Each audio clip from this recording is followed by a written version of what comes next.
को मस्तक में रखते हैं, ऐसे नेत्रों से आंसू गिर रहे हैं, बड़ी विनम्रता से सुनते हैं। प्रभु की कथा ही ऐसी है, दिव्य कथा है, सुंदर कथा है, और प्रभु की कथा को सुन करके सारी व्यथाएं दूर हो जाती हैं।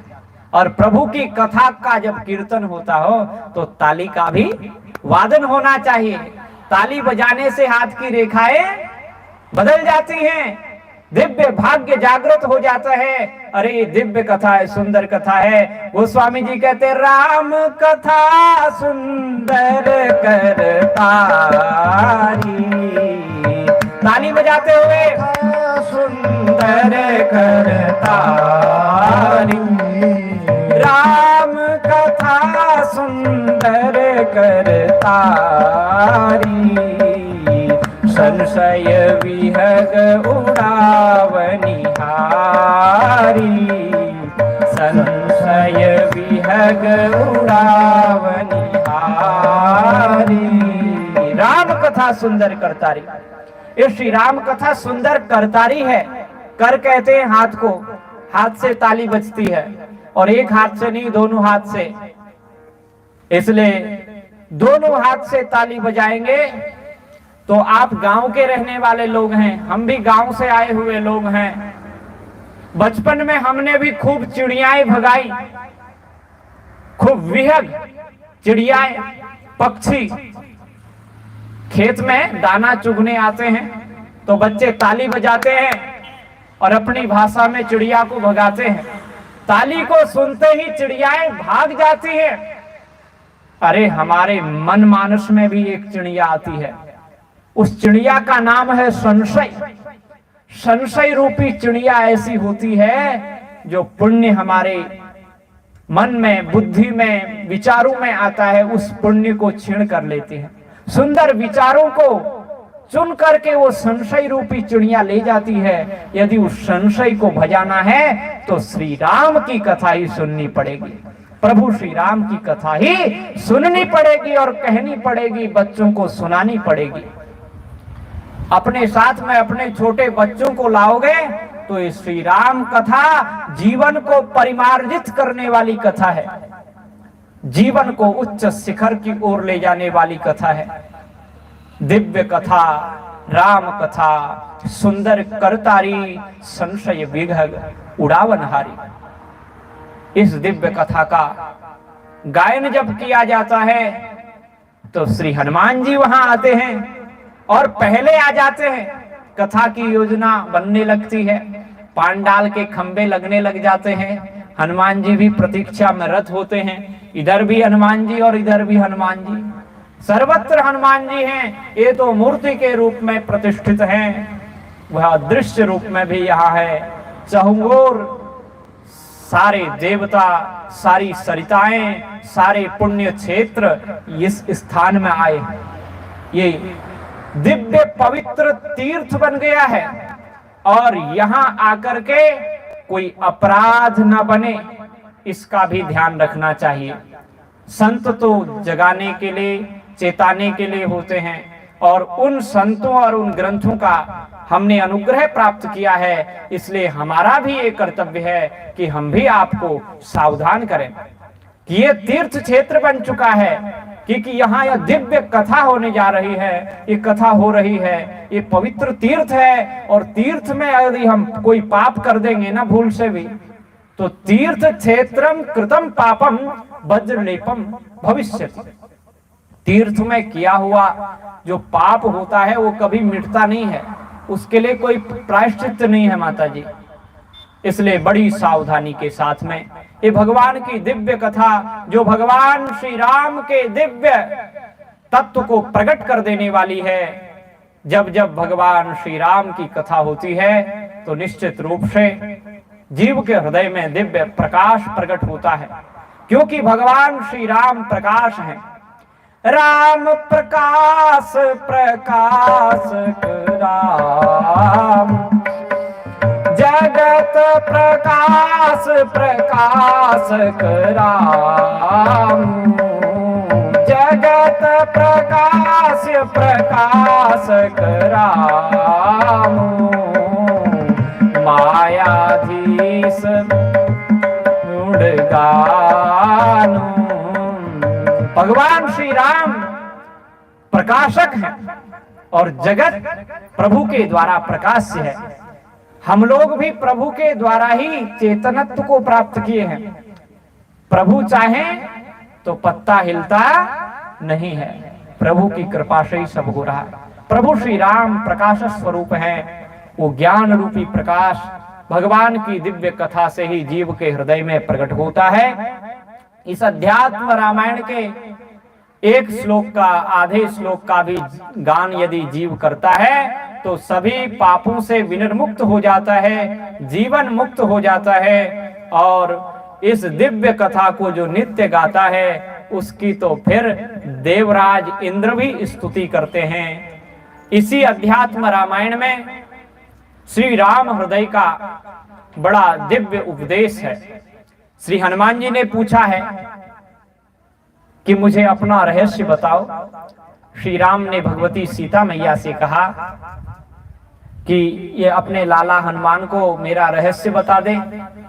भगवती जी ने बताया और फिर राम जी खुद भी हनुमान जी को बताने लगे। जब कथा सुनने वाले में श्रद्धा होती है तो हृदय के अनेक भाव प्रकट होते चले जाते हैं। राम जी ने स्वयं अपने हृदय का पाठ, अपने हृदय का रहस्य बताया और इस दिव्य कथा को सुनाते सुनाते इस महात्म्य का वर्णन यहाँ पे किया गया। ये अध्यात्म रामायण ब्रह्मांड पुराण के उत्तरखंड में प्राप्त होती है। जैसे स्कंद पुराण में हमें श्री सत्यनारायण कथा प्राप्त होती है, 5 या 6 अध्यायों में हमें श्री सत्यनारायण कथा मिलती है। वह भी बड़ी अद्भुत है। बहुत बड़ा आयोजन कोई ना करा पाता हो तो घर घर में उसका पाठ किया जाए।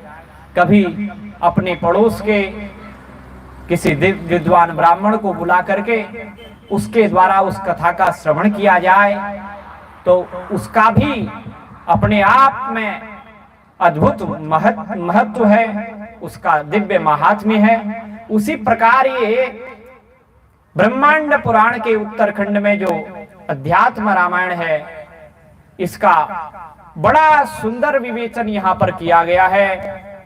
भगवान ब्रह्मा जी कहते हैं देवर्षि नारद, बिना दानम बिना ध्यानम बिना तीर्थावगाहनम राम गीताम नरोधित्य तदनंत फलम लभे। जो श्री राम गीता का पाठ करता है, श्री राम गीता है। राम जी ने लक्ष्मण जी को बड़ा दिव्य उपदेश दिया है, उसको राम गीता से, गीता के नाम से जाना जाता है। उसका जो पाठ करता है, चिंतन करता है, मनन करता है, उस जीव का अंतःकरण पवित्र हो जाता है। उसको अनंत काल तक अनंत अनंत आनंद की प्राप्ति होती है। अध्यात्म रामचरितस्य मुनीश्वरायं माहात्म्य में तदुदितं कमलासनेनं यश्रद्धया पठति वा शृणुयात् समर्थः प्राप्नोति विष्णु पदवीं सुरपूज्यमानः। जो इस अध्यात्म रामायण के इस दिव्य महात्म्य का जो देवर्षि नारद के प्रति ब्रह्मर्षि ब्रह्मा जी पितामह के द्वारा कहा गया, श्रद्धा पूर्वक सुनता है, श्रद्धा पूर्वक इसको सुनाता है और नित्य निरंतर अपने घर में पाठ करता है, वो निश्चित रूप से भगवान विष्णु के परम पद को प्राप्त करता है। सीताराम हनुमान सीताराम हनुमान सीताराम हनुमान सीताराम हनुमान सीताराम हनुमान सीताराम हनुमान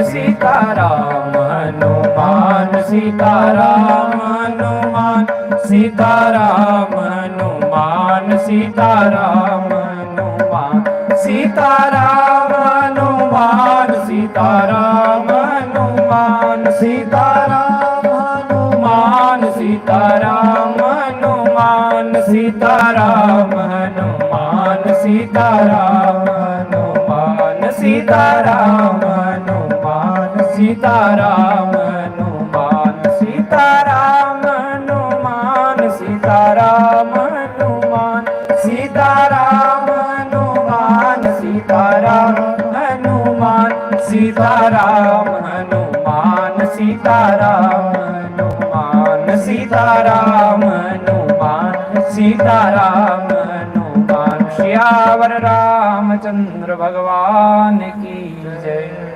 इस प्रकार से ये दिव्य अध्यात्म रामायण के महात्म्य को आप लोगों ने श्रवण किया। अब अध्यात्म रामायण की चर्चा करते हुए स्वयं साक्षात ओढ़रदानी करुणा कृपा के सागर श्री महादेव जी अपने ही मुखारविंद से भगवती उमा जी को लक्ष्य करके उनको निमित्त बना करके समस्त मानव जाति को ये दिव्य अध्यात्म रामायण श्रवण कराते। अरे प्रभु की कथा को सुन करके जो कहे बस इतना बहुत है, वो कथा के रस को नहीं जानता। कथा के रस को वही जान सकता है जिसके कथा के प्रति श्रद्धा हो। बिनु सत्संग न हरि कथा ते ही बिनु मोह न भाग। सत्संग के बिना ये हरि कथा मिलती नहीं, और जब तक ये हरि कथा आती नहीं तब तक मोह जाता नहीं है। ते ही बिनु मोह न भाग, मोह गए बिनु राम पद होत न दृढ़ अनुराग। और जब तक मोह जाएगा नहीं, और मोह तब तक नहीं जाएगा जब तक भगवान की कथा नहीं सुनेंगे, और भगवान की कथा सुने तो मोह चला जाएगा। मानव जीवन में तीन चीज बड़ी दुर्लभ हैं, हमने बताया। लेकिन उसी प्रकार मानव जीवन को गर्त में डालने के लिए तीन चीजें जीव को नित्य सुलभ हो जाती हैं। एक मोह, एक शोक और एक भय। मोह किस चीज का होता है, शोक किस चीज का होता है, और भय किस चीज का होता है। जो बीत गया, जो हमसे छूट चुका है, जिसको हम खो चुके हैं, उसका शोक है। चला गया चला गया चला गया। अरे क्या था हमारा, क्या लेके आया बंदे, क्या लेके जाएगा, क्या लेके दे, क्या लेके जाएगा, क्या लेके आया बंदे, क्या लेके जाएगा, क्या लेके आया बंदे, क्या लेके जाएगा, क्या लेके आया बंदे, क्या लेके जाएगा। संतों ने गाया, क्या लेके आए हो, आया बंदे, क्या लेके जाएगा, क्या लेके जाएगा। 2 दिन की जिंदगी है, 2 दिन का मेला, 2 दिन की जिंदगी है, 2 दिन का मेला। क्या लेके आया बंदे, क्या लेके जाएगा, क्या लेके जाएगा। 2 दिन की जिंदगी है, 2 दिन का मेला, 2 दिन की जिंदगी है, 2 दिन का मेला। क्या लेके आए थे, क्या लेके जाओगे, 2 दिन का मेला है।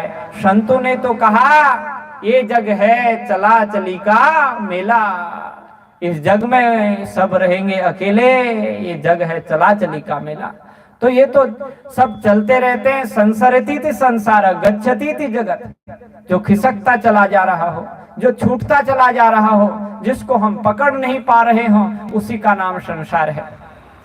तो गए हुए का शोक, और ये संसार की नियति है, ये संसार का नियम है। जाना, कितने लोग चले गए, हम भी एक दिन जाने वाले हैं।